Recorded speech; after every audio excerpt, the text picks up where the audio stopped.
बिस्मिल्लाहिर्रहमानिर्रहीम, अस्सलाम वालेकुम नाज़रीन, मैं हूं वसीम अली और आप देख रहे हैं Wasim Ali Fisher YouTube channel. नाज़रीन, तरीके इंसाफ को रीकाउंटिंग बड़ी भारी पड़ रही है और आज भी तरीके इंसाफ के हाथ से जीती हुई नशिस्त फैसलाबाद की नशिस्त NA81 की वो तरीके इंसाफ के हाथ से निकल गई है और यूं अब तक 9 सीटें तरीके इंसाफ के हाथ से दोबारा गिनती के अंदर निकल गई हैं। कहीं पर ऐसा तो नहीं कि जो पार्टी अभी मैंडेट चोरी के नारे लगा रही है, एहतजाज कर रही है, दूसरी पार्टियों के खिलाफ जो है वो बातें हो रही हैं कि उन्होंने हमारा मैंडेट चोरी किया है। कहीं पर वो पार्टी चोर मचाए शोर खेल खेलते हुए दूसरी पार्टियों के मैंडेट के ऊपर कहीं डाका तो नहीं डाल रही। क्या कुछ अपडेट्स हैं इसके ऊपर आपके साथ आज के व्लॉग के अंदर हम डिस्कस करेंगे। और जो दूसरी खबर है बड़ी अहम है, वो असद कैसर से रिलेटेड है, इमरान खान से रिलेटेड है और अली अमीन गंडापुर से रिलेटेड है, क्योंकि आज असद कैसर जो कि साबिक स्पीकर कौमी असम्बली रह चुके हैं इमरान के दौर के अंदर, उन्होंने मीडिया टॉक की है। मीडिया टॉक के अंदर उन्होंने बगावत की बातें की हैं, उन्होंने धमकियां तड़ियां जबरदस्त किस्म की तड़ियां जो है वो लगाई हैं, काफी गुस्से के अंदर दिखाई दे।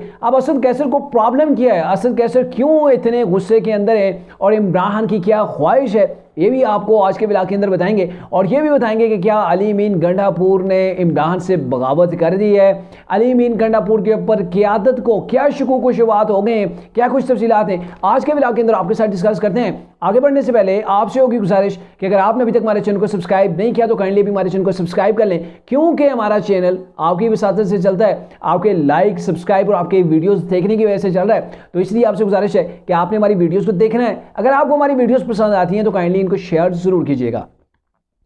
नाज़रीन, पहले बात कर लेते हैं जी रीकाउंटिंग के हवाले से, जहां पर तरीके इंसाफ को 9 नशिस्तें अब तक जो है वो हाथ से खोना पड़ी हैं। और ये जो रीकाउंटिंग हुई है फैसलाबाद का हल्का है, NA81 का है, जहां पर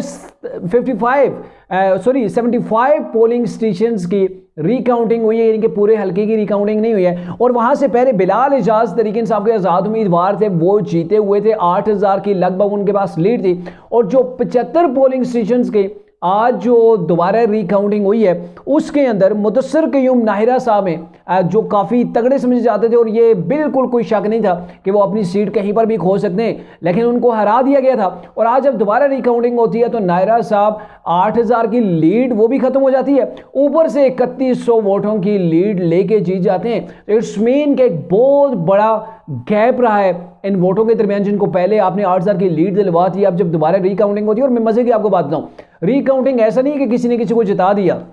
रिकाउंटिंग सबके सामने होती है। वो खुले मैदान में आप समझ लें कि सबके सामने, जैसे क्रिकेट का मैच हो रहा है ग्राउंड के अंदर, वहां पे कौन कैसी शॉट लगा रहा होता है, ये तो उसके टैलेंट के ऊपर बात बेस करती है। यहां पर भी बिल्कुल ऐसे ही है कि उसने जितनी वोटें हासिल की होती है सरेआम होती है, ये कोई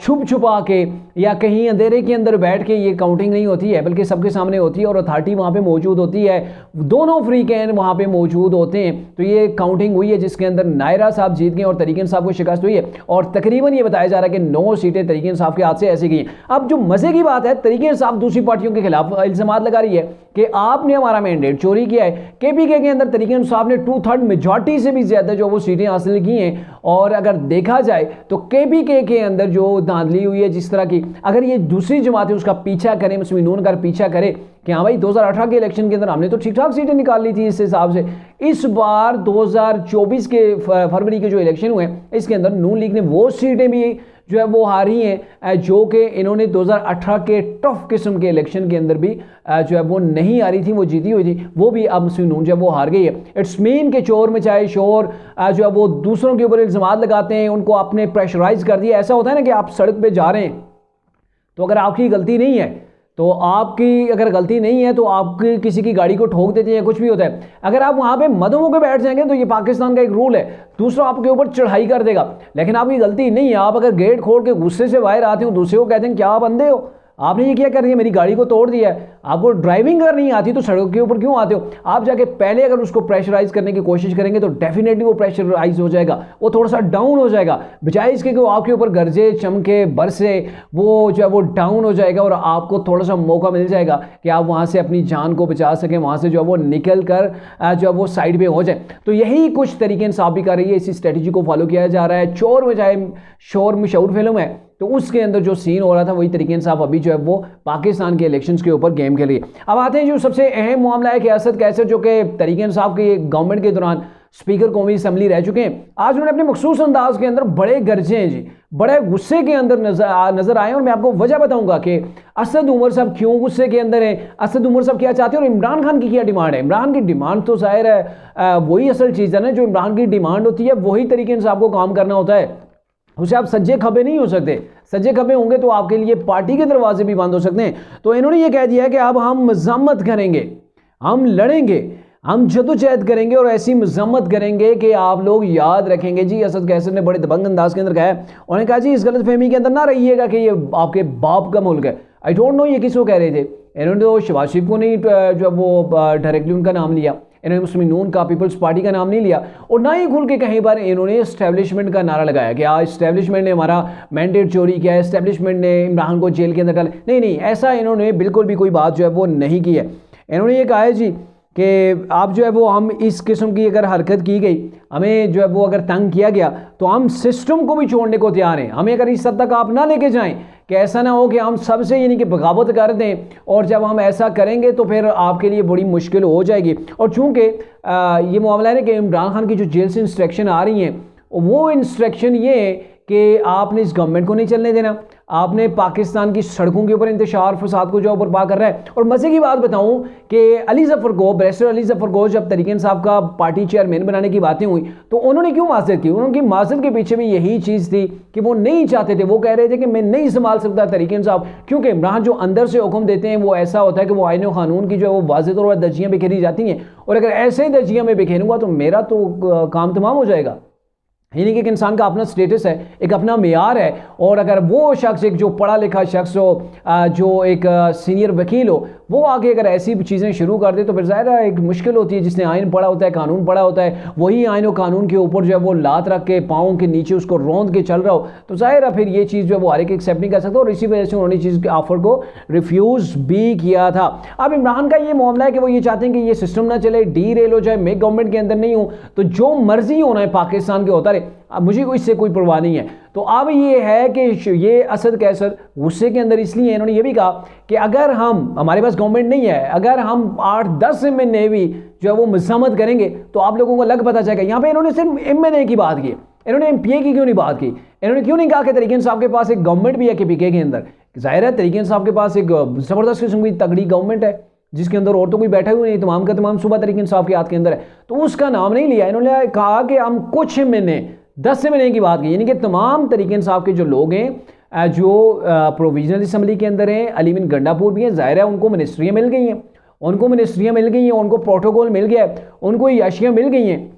अब वो तो नहीं चाहेंगे ना कि आप गवर्नमेंट से हम हाथ धो बैठे या यहाँ पे अभी इस्तीफे दे दें, इस्तीफे दे के यहाँ से निकल जाएं। तो इमरान खान की ये लॉजिक है, इमरान ये समझते हैं कि अगर हम जो है वो टफ टाइम देने के अंदर नाकाम हो जाते हैं तो हम पार्लियामेंट से निकल जाएं। यानी कि इमरान ने ये मैसेजिंग की हुई है कि आप कोशिश करें, रजिस्ट करें, मजम्मत करें, मामला इससे ना बने, मेरी खलासी अगर मुमकिन ना हो तो आपने पार्लियामेंट से निकल जाना है। और जाहिर है पार्लियामेंट से तो ये कुछ लोग निकल जाएंगे इमरान की खुशनुदी के लिए, क्योंकि तरीके इंसाफ के अंदर वही इमरान के करीब शख्स पहुंच जाता है जो इस्टेब्लिशमेंट के ऊपर, जो दूसरी गवर्नमेंट्स के ऊपर, जो दूसरी पार्टीज़ के ऊपर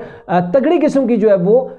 उनको गालियां दे सकता है, उनको रजिस्ट कर सकता है, उनके ऊपर तगड़े वार कर सकता है, तो वो इमरान के करीब हो जाता है। अब असद उमर साहब, असद कैसर साहब हैं, ये समझते थे कि आप जो है वो इमरान के बाद टॉप लीडरशिप के अंदर मैं आता हूँ, शायद मुझे ये सारी चीज़ें सौंपी जाएंगी। उनको ना तो प्राइम मिनिस्टर के लिए मुंतखब किया गया तरीके इंसाफ की जानब से, और ना ही जो है वो उनको प्रोविजनल असम्बली के अंदर कहीं पर दूसरी सीट के ऊपर अगर वो जीत जाते तो उनको असम्बली उनके वाले की जाती। ऐसा भी नहीं हुआ है, बल्कि अली बिन गंडापुर के हाथ के अंदर चीज़ दे दी गई है। और अली बिन गंडापुर के बारे में बात करूँ कि आज दिन को मैं अमाद अजहर साहब का ट्वीट देख रहा था जिसके अंदर उन्होंने कहा जी कि वफाक से अपना हक लेना ये कोई बुरी बात नहीं है, हम लेके रहेंगे। अली बिन गंडापुर के ऊपर हमें कोई शक नहीं है, लेकिन अगर अली बिन गंडापुर भी कहीं पर इमरान खान को धोखा देगा या फिर इस गवर्नमेंट के साथ चलेगा तो ये होगा कि तरीके इंसाफ को भी जानता है, तरीके इंसाफ के वर्कर्स को भी फिर अली बिन गंडापुर जो है वो अच्छे से जानता है। इट्स मीन कि अली बिन गंडापुर की जो प्राइम मिनिस्टर शहबाज शरीफ के साथ मुलाकात हुई है, उसके बाद जो दीगर हल्के तरीके इंसाफ के अपने हल्के जो उनकी अपनी क़यादत है, जो उनकी टॉप की टीयर है लीडरशिप की, वो भी ये समझ रही है कि कहीं जो है वो मामलात जो है वो राउंड एंड राउंड जो है वो ऐसे हो रहे हैं कि शायद इमरान से अली मीन गंडापुर को साइड भी कर दिया जाए। अब जाहिर है अली मीन गंडापुर ने गवर्नमेंट चलानी है KPK के अंदर, और गवर्नमेंट वो अकेले वफाक के बिना तो चला नहीं सकते, और वफाक को भी अगर अली मीन गंडापुर आंखें दिखाना शुरू हो जाए तो वफाक के लिए भी प्रॉब्लम्स हो सकती हैं। जाहिर है उधर से अली मीन गंडापुर अभी अडयाला जेल के अंदर आ जाए, पूरी पुलिस लेके प्रोटोकॉल लेके आ जाए, तो वफाक के लिए भी काफ़ी टफ होगा कि वो दूसरे सूबे की पुलिस के साथ कैसे टकराए। तो ये चीज़ें होंगी। और अभी मैं थोड़ी देर पहले एक और ट्वीट पढ़ रहा था जिसके अंदर इमरान ने ये कहा है, शेर अफजल मरवत की ट्वीट के अंदर लिख रहे थे कि इमरान ने ये कह दिया है कि अली मीन गंडापुर को जाके बताओ कि उसने जो है वो फौरी तौर पर KPK के IG को बदलना है, IG KPK को उन्होंने बदलना है। दूसरी जानब कल जो मुलाकात हुई थी शहबाज शरीफ के साथ अली मीन गंडापुर की, उसके अंदर ये बात हुई थी कि हमने चीफ सेक्रेटरी को बदलना है। अब जो चीफ सेक्रेटरी बलूचिस्तान के अंदर अभी मौजूद हैं उनको ये तैयार करना चाहते हैं KPK के अंदर, तो उस हवाले से ज़ाहिर है इनकी डिस्कस हुई। आई डोंट नो कि प्राइम मिनिस्टर ने उन्हें क्या जो है वो जवाब दिया होगा इसके ऊपर, लेकिन ये है कि अब IG KPK को भी बदलने की बारी जो है वो आ गई है। और दूसरी जानब तरीके इंसाफ देखें ना कितनी बैकफुट के ऊपर चली गई है। इन्हें बड़ी उम्मीद थी कि पेशावर हाई कोर्ट इनका मामला देखेगी, सुनेगी, इनको मखसूस नशिस्तें दे दी जाएगी, लेकिन हालांकि आप अंदाज़ा लगाएं कि कैसे मखसूस नशिस्तें, जो जमात इलेक्शन के अंदर अपनी पार्टी को लेके गई ही नहीं, जिसकी पार्टी जो है वो पार्लियामेंट के अंदर पहुंची नहीं। आप कहते होते हैं ना रोड़े हुए लोग जो होते हैं, यानी कि वो जो लोग जो उजड़े हुए लोग होते हैं उनके आगे फैसले भी आगे उजड़े हुए होते हैं। यानी कि देखें ना कि तरीके से आप उस पार्टी के अंदर जम हुई, तरीके सुन्नी इत्तेहाद के अंदर जम इसलिए हुई कि वहाँ पे जाके मखसूस नशिस्तें लेंगी, और उस पार्टी के अंदर जाके इसने टक्कर मार दी जो पार्लियामेंट के अंदर मौजूद ही नहीं है, जो पार्लियामेंट के अंदर मौजूद नहीं है, जिसने अपनी फहरिस्तें जमा नहीं करवाई हुई, वहाँ पे आपको कैसे नशिस्तें मिल सकती हैं। और ये KPK की जो हाई कोर्ट है, पेशावर हाई कोर्ट है, वो कैसे आपको ये सारी चीज़ें जो आइन के बरखिलाफ करके आपके हाथ के अंदर ये सीटें दे सकती है। तो ये एक मुश्किल चीज़ थी। और आप तरीके से आपको जाके लग पता गया है कि अब इस मामला जो है वो कोर्ट के अंदर से भी हुए, सोल्यूशन उनका नहीं मिल रहा है, क्योंकि आप एक गैर आइनी काम के पीछे पड़े हुए हैं। तो ये सारी चीज़ें हो रही हैं, इसी वजह से असद कैसे सबको, एक तो उन्हें गवर्नमेंट नहीं मिली, दूसरा KPK के अंदर गवर्नमेंट बन गई है। KPK की गवर्नमेंट जो है वो अब वफाक के सामने जाके आंखें नहीं उन्हें दिखाएगी,